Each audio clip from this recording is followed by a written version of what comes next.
What is drug abuse? Drug abuse is the excessive or inappropriate use of drugs, whether legal or illegal, leading to harmful consequences for an individual's physical, mental, and social well being. It involves using substances for non medical purposes, such as recreational use or misusing prescribed medications by taking them in higher doses or without a prescription. Drug abuse can result in addiction, health problems, impaired judgment, strained relationships, and legal issues.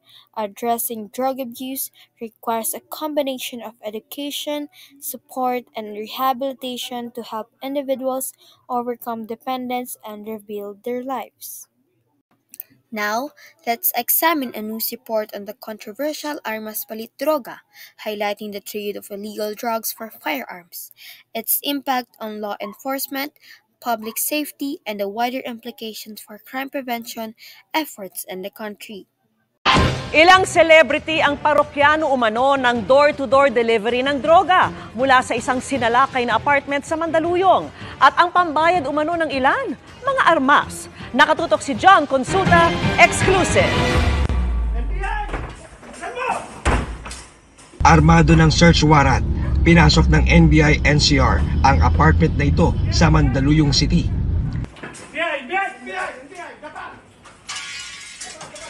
Daang-daang inakyat ng mga ahente ang third floor ng bahay hanggang sa tuluyang nasakote ang kanilang primary target. Tumambad sa mga ahente ang hinihinalang cocaine, isang automatic assault rifle na may scope at isang baril. Ayon sa NBI-NCR, sa tulong ng isang tip, nabisto ang pagdi-deliver ng door-to-door ng droga ng suspect na mahigit isang dekada na raw niyang ginagawa. At ang kanyang mga parokyano raw, hindi basta-basta. Engage siya sa pagbebenta ng mga party drugs tulad ng mga ecstasy at cocaine.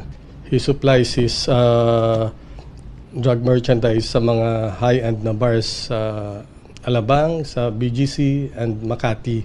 Narong mga celebrities at part ito sa magiging follow-up investigation natin dahil may mga celebrities, hindi na celebrities, may mga businessman na clientele siya.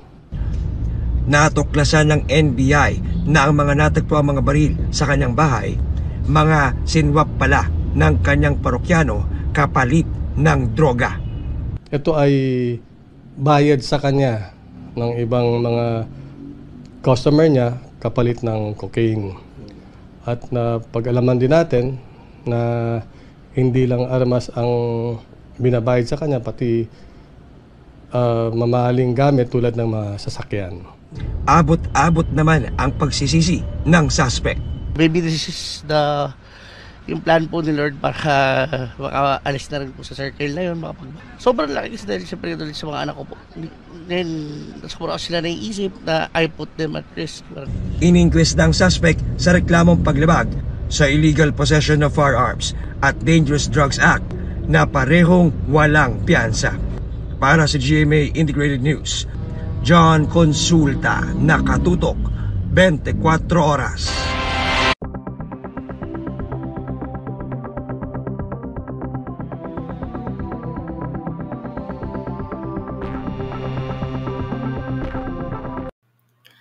My reaction in the Armas Palit Droga report from 24 Oras shows a serious problem where illegal drugs are being exchanged for guns. This practice not only makes the drug issue worse but also spreads unregistered and dangerous weapons in communities.